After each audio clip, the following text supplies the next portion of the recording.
உடல் எடையை குறைக்க போராடிக்கிட்டு இருக்கீங்களா? உங்களுக்கு ஒரு ஸ்பெஷலான வெல்கம். தொப்பை கொழுப்பை குறைக்க நடக்கிறதுக்கு சரியான நேரம் எது?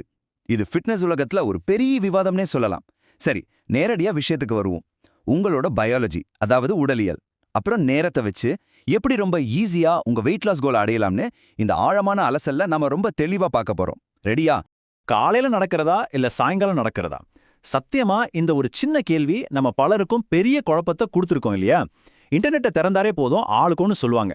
காலையில நடந்தாதான் பெஸ்ட்னு ஒரு குரூப் சொல்லும், இல்ல நைட் நடக்கிறதா கொழுப்பை கரைக்கணும் இன்னொரு குரூப் சொல்லும். ஸோ எதுதான் உண்மை? உங்களோட இந்த கன்ஃபியூஷனுக்கு ஒரு சயின்டிஃபிக்கான விடையை தேடி தான் நாம இப்ப வந்திருக்கோம். முதல்ல நம்ம எல்லாரும் பண்ற ஒரு பொதுவான தப்ப பத்தி பேசலாம். அதான் இந்த 30 நிமிட கட்டுக்கதை. வெயிட் லாஸ்னாலே ஏதோ கணக்கு போடுற மாதிரி இத்தனை கேலரி எரிச்சா போதும்னு நினைக்கிறோம். அதாவது காலையில ஒரு 30 நிமிஷம் நடந்தாலும் சரி, இல்ல சாயங்காலம் நடந்தாலும் சரி, எப்படி நடந்தாலும் ஒரே அளவு கேலரி தான் எரியும். அதனால ரிசல்ட்டும் ஒண்ணுதான்னு நம்ம நம்பிட்டு இருக்கோம். ஆனா உண்மை என்ன தெரியுமா?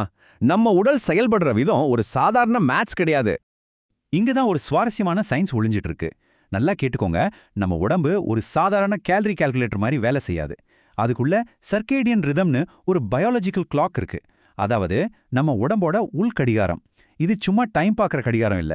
நம்ம உடம்புல இருக்கிற ஹார்மோன்கள், செரிமானம், நாம எனர்ஜியை எப்படி யூஸ் பண்றோம், நம்ம தூக்கம், முக்கியமா கொழுப்பை எப்படி எரிக்கிறோம், இது எல்லாத்தையும் கண்ட்ரோல் பண்ற ஒரு சூப்பரான ஷிஃப்ட் மேனேஜர் தான் இந்த சர்க்கேடியன் ரிதம். சோ இந்த கேலரி கடிகாரத்துக்கும் உயிரியல் கடிகாரத்துக்கும் இருக்கிற பெரிய வித்தியாசத்தை நம்ம புரிஞ்சுக்கணும். இந்த சர்க்கேடியன் ரிதம்னால நாம செய்யற அதே நடைப்பயிற்சிய வேற வேற நேரத்துல செய்யும்போது நம்ம உடம்பு முற்றிலும் வேற வேற ரிசல்ட்டை கொடுக்கும். ஏன்னு கேக்குறீங்களா? நாள் முழுக்க நம்ம ஹார்மோன் லெவல் மாறிக்கிட்டே இருக்கும். இன்சுலின், கார்டிசோல்னு இந்த ஹார்மோன்கள் காலையில ஒரு மாதிரியும் நைட் ஒரு மாதிரியும் இருக்கும். அதனால ஒரே எக்ஸசைஸ் தான், ஆனா நேரம் மாறும்போது அது உடம்புல வேலை செய்யற விதமும் பலன்களும் டோட்டலா மாறிடும். சரி, இப்போ ஃபர்ஸ்ட் காலையில நடக்கிறத பத்தி பாப்போம். இத நாம கொழுப்பு எரித்தலை தொடங்கும் கருவின்னு சொல்லலாம். நைட்டு முழுக்க நாம எதுவும் சாப்பிடாம ஒரு நீண்ட விரதத்திலிருந்து நம்ம உடம்பு காலையில எழுந்திருக்குது. அந்த விழுப்புக்கு பின்னால நடக்கிற பயாலஜிக்கல் மாற்றங்கள் என்னென்னு இப்போ டீட்டெயிலா பார்க்கலாம். காலையில வெறும் வயதுல நடக்கிறது ஒரு பெரிய ட்ரிகரா வேலை செய்யும். நைட்டு நாம எதுவும் சாப்பிடாததால நம்ம உடம்புல கார்போஹைட்ரேட் ஸ்டோரேஜ் ரொம்பவே குறைவா இருக்கும். இந்த நேரத்துல நீங்க நடக்கும்போது உங்களோட மெட்டபாலிசம் அப்படியே விழுத்திலிருந்து ஆக்டிவ் ஆகும். உடம்புக்கு எனர்ஜி வேணுமே, அதுக்கு எங்க போறது? வேலை வழியே இல்லாம உடம்பு தங்கி இருக்கிற கொழுப்பை டைரக்டா எடுத்து எரிக்க ஆரம்பிக்கும். சுருக்கமா சொல்லணும்னா, கொழுப்பை எரிக்கிற இந்த ப்ராசஸை உடனே ஸ்டார்ட் பண்றதுக்கு காலை நடை ஒரு சூப்பரான சாவியா இருக்கு. அது மட்டும் கிடையாதுங்க. காலையில நடக்கிறதால வேற சில சூப்பரான பெனிஃபிட்ஸும் இருக்கு. பாருங்க, இது நம்ம டே டு டே எனர்ஜியை ரொம்பவே பூஸ்ட் பண்ணும். காலையில அந்த வெயில்ல கிடைக்கும்போது கிடைக்கிற வைட்டமின் டியும் எண்டோர்ஃபின்ஸும் நாள் முழுக்க நம்ம மூட செமையா வச்சிருக்கும். உங்களோட நைட் தூக்க சுழற்சியை ரொம்ப கரெக்டா மெயின்டைன் பண்ணும். அப்புறம் முக்கியமா நம்ம ஸ்ட்ரெஸ்ஸை கணிசமா கரைக்கும். இதனால தான் காலையில நடக்கிறது ஒரு பவர்ஃபுல்லான ஹேபிட்னு சொல்றோம். ஓகே, இப்போ அப்படியே நம்ம ஃபோக்கஸை ஈவினிங், அதாவது நைட்டு பக்கம் திருப்புவோம். காலையில நடக்கிறது ஸ்டார்டர்னா, நைட் நடக்கிறத நாம கொழுப்பு எரித்தலை முடித்து வைக்கும் கருவின்னு சொல்லலாம். காலையில பிரேக்ஃபாஸ்ட், மத்தியானம் லஞ்ச், நைட் டின்னர்னு எல்லாத்தையும் ஒரு பிடி பிடிச்சிட்டு இருக்கிற நம்ம உடம்போட நிலைமையை கொஞ்சம் யோசிச்சு பாருங்க.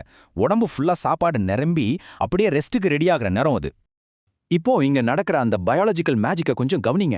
நைட் சாப்பிட்டதுக்கு அப்புறம் நேச்சுரலாவே நம்ம ரத்தத்துல சர்க்கரையோட அளவு ஏறும். அந்த நேரத்துல நீங்க நடக்க ஆரம்பிக்கும் போது நம்ம தசைகள் உடனே அந்த சர்க்கரையை எடுத்துக்க ஆரம்பிக்கும். இதனால என்ன ஆகும்? ரத்த சர்க்கரை அளவு ரொம்ப வேகமா நார்மலுக்கு வந்துடும். அது கூடவே கொழுப்பை சேமிக்க தூண்டுற அந்த இன்சுலின் ஹார்மோனும் சட்டுன்னு குறையும். இது நடக்கிறதால நீங்க நைட் நிம்மதியா தூங்குற நேரத்துல உடம்பு சேமிச்சு வச்சிருக்கிற கொழுப்பை, முக்கியமா அந்த பிடிவாதமான தொப்பை கொழுப்பை எரிக்கிற வாய்ப்பு பல மடங்கு அதிகமாகுது. இப்போ உங்களுக்கு ஒரு பெரிய டவுட் வந்திருக்கும். நைட் சாப்பிட்டதுக்கு அப்புறம் ரொம்ப நேரம் மூச்சு வாங்க நடக்கணுமான்னு. ஆனா ரொம்ப ஆச்சரியமான விஷயம் என்னன்னா, வெறும் 10லிருந்து 20 நிமிஷம் நடந்தாலே போதும். ஆமாங்க, நைட் நேரத்துல நீங்க மணிக்கணக்குல கஷ்டப்பட வேண்டிய அவசியமே இல்ல.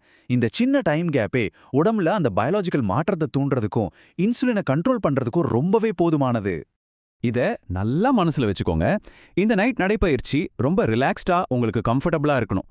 சாப்பிட்டதுக்கு அப்புறம் மூச்சு வாங்குற அளவுக்கு வேகமாவோ இல்ல வேர்க்க விறுவிறுக்கவோ நடக்கவே கூடாது. மெதுவா சௌகரியமா நடந்தா போதும். நாம இங்க ஃபோக்கஸ் பண்றது அந்த சரியான நேரம் தானே தவிர உடம்ப வருத்துற கடின உழைப்பு கிடையாது. அண்ட் இது உங்க செரிமானத்துக்கும் ரொம்பவே நல்லது. சோ ஃபைனல் ரிசல்ட் என்ன? இங்க தான் ஒரு சுவாரஸ்யமான உண்மை இருக்கு.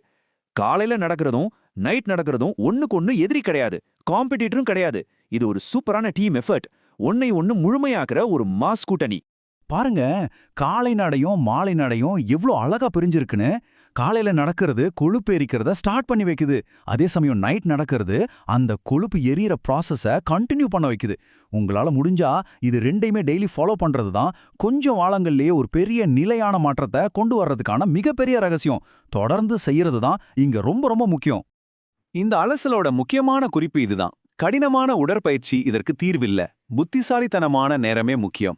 ஆமாங்க, உங்க உடம்ப போட்டு ரொம்ப வறுத்து கஷ்டப்படுறதை விட நம்ம உடம்போட அந்த பயாலஜிக்கல் கிளாக்கோட சேர்ந்து நம்ம ஸ்மார்ட்டா செயல்படும் போது அதற்கான பலன்கள் எந்த சிரமமும் இல்லாம ரொம்ப நேச்சுரலாவே நமக்கு கிடைக்கும். ஃபைனலா உங்ககிட்ட ஒரு கேள்வி கேட்குறேன். இப்போ இந்த சயின்ஸ் எல்லாம் தெரிஞ்சுக்கிட்டதுக்கு அப்புறம் உங்களோட லைஃப் ஸ்டைலுக்கு எது செட் ஆகும்? நம்பர் 1 காலையா, நம்பர் 2 மாலையா, இல்ல நம்பர் 3 ரெண்டுமா? உங்க சாய்ஸ் என்னங்கிறத அந்த நம்பரோட கீழே கமெண்ட் பண்ணுங்க. உடம்போட சயின்ஸை புரிஞ்சுக்கிட்டு ஸ்மார்ட்டா செயல்படுங்க. உங்க கோலை கண்டிப்பா அடையலாம். இன்னொரு இன்ட்ரெஸ்டிங்கான ஆழமான அலசல்ல நான் உங்களை சந்திக்கிறேன்.